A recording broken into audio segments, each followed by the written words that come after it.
Économie Le Max sur i24 News, bienvenue à tous. Nouvelle édition spéciale aujourd'hui. Nous allons nous pencher sur la situation économique dans la bande de Gaza. Où en est-on après une vingtaine de jours d'affrontements? Quel impact, quel coût pour l'activité? Qui va payer la reconstruction? L'économiste Jacques Bendellac sera en ligne avec nous. Nous nous intéresserons également à la gestion de ce territoire par le Hamas. Quels résultats pour ces 7 années de règne sans partage? Comment expliquer aussi ce contraste entre la misère des Gazaouis et l'opulence dans laquelle vivent les leaders du groupe islamiste? Nous interrogerons un expert du sujet, le docteur Moshe Elad. Et puis en fin d'édition, nous tenterons de comprendre les mécanismes du financement des groupes terroristes et paramilitaires. Yves Mamou, journaliste et spécialiste du Hezbollah, nous livrera ses éclairages. Et puis notre analyste Lionel Friedfeld nous accompagne tout au long de cette édition. Et on s'intéresse pour commencer à ce qu'il advient ces jours-ci de la bande de Gaza sur le plan économique. On sait que depuis plusieurs années, ce territoire sous contrôle du Hamas inquiète par ses indicateurs économiques. Taux de chômage de 40%, plus des 2/3 des habitants vivent sous le seuil de pauvreté. Et le conflit qui a débuté il y a une vingtaine de jours va bien sûr aggraver ce constat. Alors en ligne avec nous depuis Jérusalem, l'économiste et sociologue Jacques Bendellac, bonjour. Bonjour. Merci d'être avec nous. Vous enseignez en université et vous êtes directeur de recherche à l'Institut israélien de sécurité sociale. D'abord, quel tableau dressez-vous de cette situation économique à Gaza? Une économie déjà mal en point, avec toujours une très forte dépendance de l'extérieur. Oui, un tableau bien noir. Une économie qui n'a jamais réussi à décoller. Une économie qui est aujourd'hui considérée comme une des plus pauvres du monde, avec une densité démographique la plus forte du monde, et donc une situation catastrophique qui l'était déjà avant le début de ce conflit et qui va l'être encore davantage vu l'état des destructions qui sont liées à ce conflit. Et justement, ces destructions causées par le conflit, y compris les tunnels, est-ce qu'elles sont suffisantes pour peser durablement sur une éventuelle reprise économique dans ce territoire ?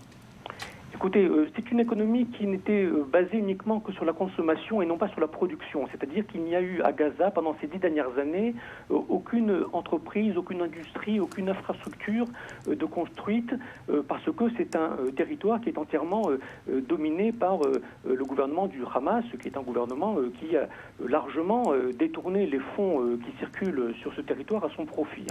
Et donc, la reprise économique, si elle se fait après la fin de ce conflit, elle devra se faire bien sûr sur la base de l'aide internationale, mais avec des promesses que l'argent qui va circuler dans la bande de Gaza sera utilisé à des fins productives et non pas à des fins militaires.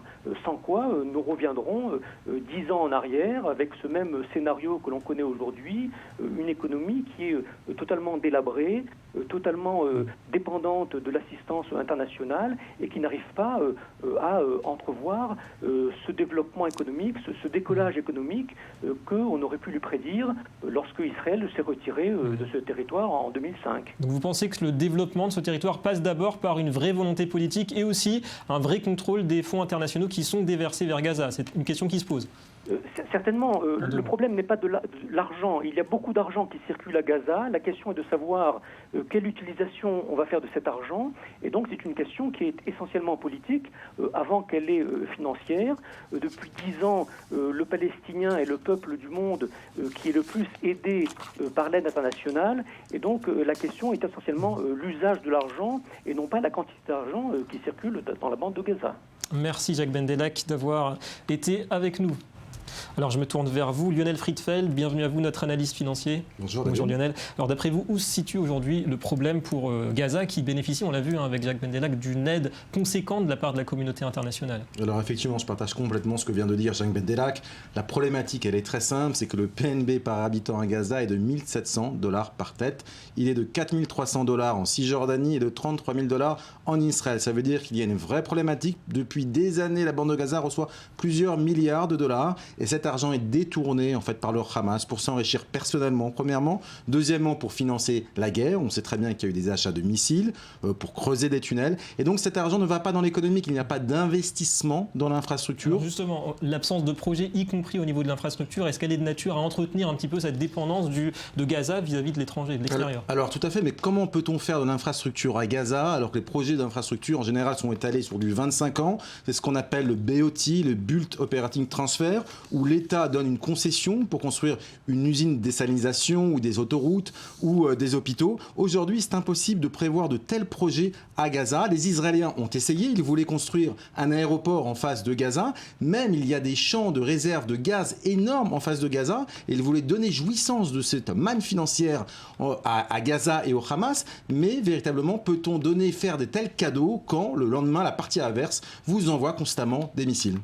Merci Lionel, on va passer à la deuxième partie de cette émission. Alors une question se pose ces jours-ci, comment le Hamas est-il parvenu depuis le précédent cessez-le-feu fin 2012 à renouveler et même augmenter son stock d'armes, un armement coûteux, une industrie locale même, et puis les images montrant le train de vie des leaders du Hamas comme Khaled Meshal au Qatar, eh bien elles contrastent forcément avec la misère des Gazaouis. On va interroger le docteur Moshe Elad, enseignant au département Moyen-Orient au collège universitaire de Galilée occidentale au nord d'Israël. Vous êtes également colonel de réserve dans l'armée israélienne. Alors vous connaissez bien le Hamas et son financement. Comment expliquer ces dérives d'un mouvement idéologique finalement dont une bonne partie des financements est détournée à des fins personnelles par certains dirigeants? Cela ne caractérise pas uniquement le Hamas, mais tous les régimes arabes au Moyen-Orient, comme la Syrie ou l'Iran. Nous ne pouvons aussi voir de tels phénomènes dans l'autorité palestinienne, où ces hauts fonctionnaires prélèvent d'importantes sommes d'argent. On a l'impression que ces dirigeants ont une telle position de force qu'ils se permettent de ponctionner sans risque des sommes extravagantes. Il y a donc tout un leadership qui s'est enrichi très rapidement, composé de milliardaires et de millionnaires, alors que le peuple, lui, ne perçoit rien. Et quel niveau de responsabilité attribuez-vous au Hamas dans la dégradation de la situation économique à Gaza? Le Hamas est responsable de tout ce qui se passe dans la bande de Gaza. Lorsqu'il y avait les tunnels de contrebande, l'économie à Gaza était en croissance. La vie était bonne et la société s'arrangeait plus ou moins de cette situation, puisque certains produits interdits pouvaient ainsi transiter dans la bande de Gaza. Israël et l'Égypte autorisaient par ailleurs le transfert d'une majorité de denrées à leur point de passage. Lorsque l'Égypte a commencé à fermer les tunnels et lorsqu'Israël a commencé à empêcher certains produits d'être importés, le Hamas a commencé à être sous pression et n'a pas pris en considération les besoins de la population. Les habitants de Gaza recevaient de l'eau 2 heures par jour et de l'électricité seulement 3 heures. Il y avait parfois plusieurs heures d'attente pour s'approvisionner en essence. En plus de cela, le Hamas doit une facture d'1 milliard de dollars à la compagnie israélienne qui lui fournit l'électricité. Pourtant, il continue tout de même à percevoir les taxes dessus, sans en distribuer le moindre sou aux Gazaouis. La situation économique de la population est de plus en plus difficile. Et en matière de gestion économique, le Hamas a-t-il une doctrine ou même un projet économique pour la gestion de la bande de Gaza?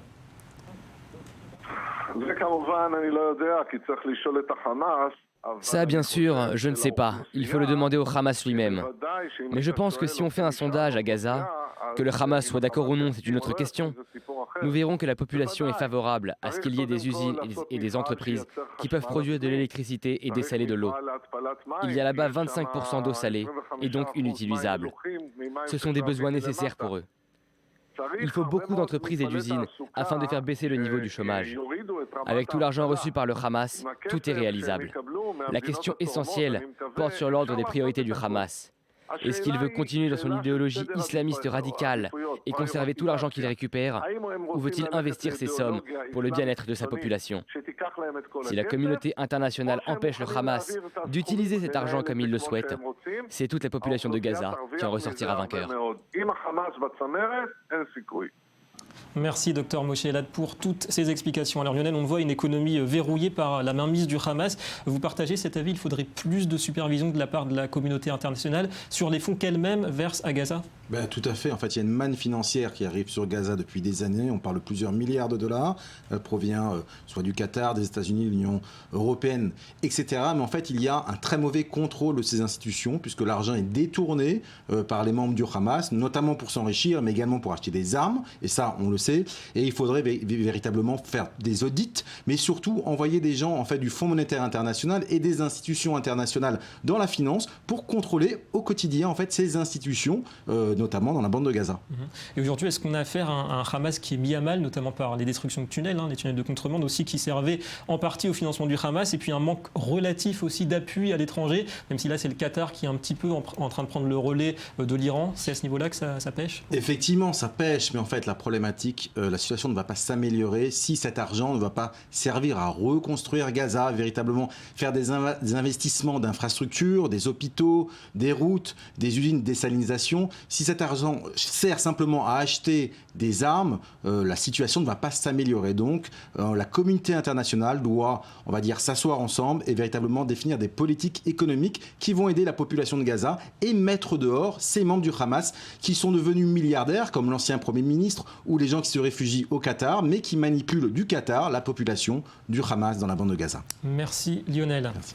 Alors justement, pour élargir le sujet, on va s'intéresser au modèle économique des mouvements terroristes et des forces paramilitaires.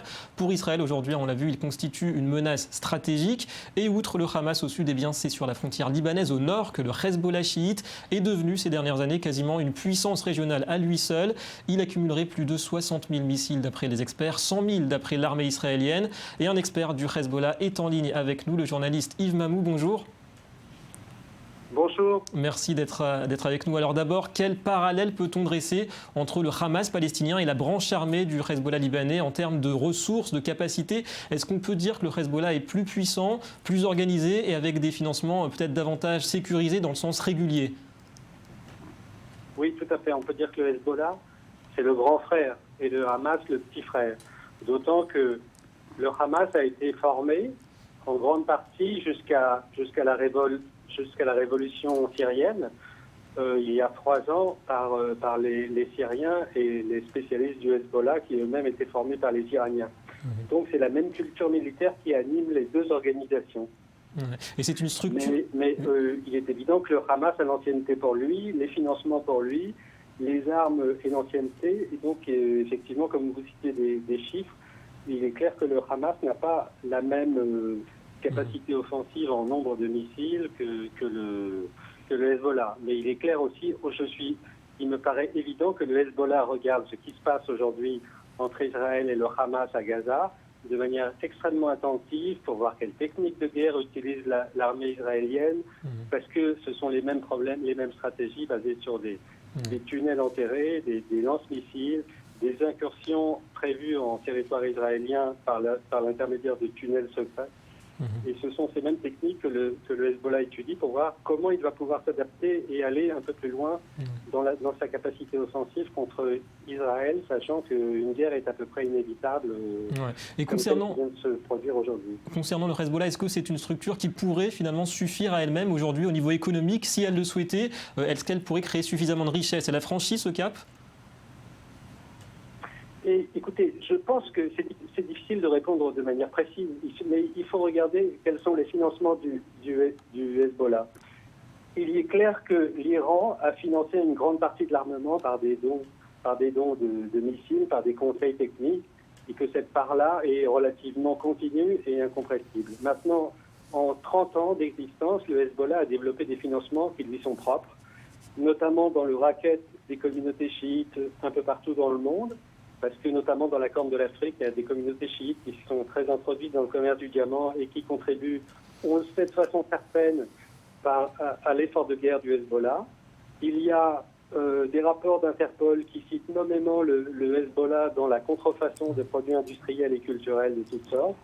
Il y a des rapports du Congrès des États-Unis et des services spéciaux et des agences de lutte contre la drogue qui signalent la présence du Hezbollah dans le trafic de drogue et dans le blanchiment d'argent. Donc, une vraie organisation.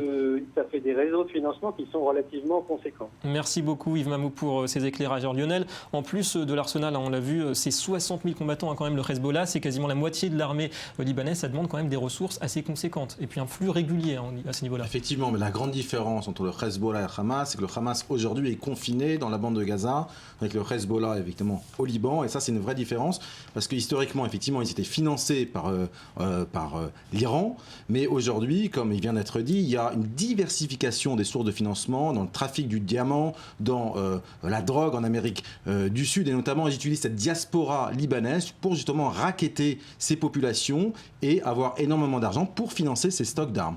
Alors Lionel, vous allez me dire que c'est peut-être anecdotique, mais le Hezbollah, c'est aussi un mouvement qui se réclame du socialisme islamique. Concrètement, comment ça se manifeste sur le plan économique? Oui, il y a toujours, on va dire, une espèce un côté politique, une branche armée, c'est un petit peu ironique, puisqu'effectivement, ils sont surtout comme vocation, ces mouvements, à faire la guerre. Le Hamas, c'est clair, c'est la destruction d'Israël, et le Hezbollah, étant un satellite de l'Iran, c'est également pour faire la guerre à Israël. Donc il n'y a pas de projet économique, comme on pourrait dire, socialiste ou néoconservateur, c'est pas du tout les termes. Ils ont des objectifs, c'est simplement la destruction de l'État d'Israël. Merci beaucoup Lionel Friedfeld de nous avoir accompagnés tout au long de cette édition. Voilà, c'est tout pour cette spéciale d'Économie le Mag. Merci à vous d'avoir été avec nous. L'info revient tout de suite sur i24 News. Restez avec nous.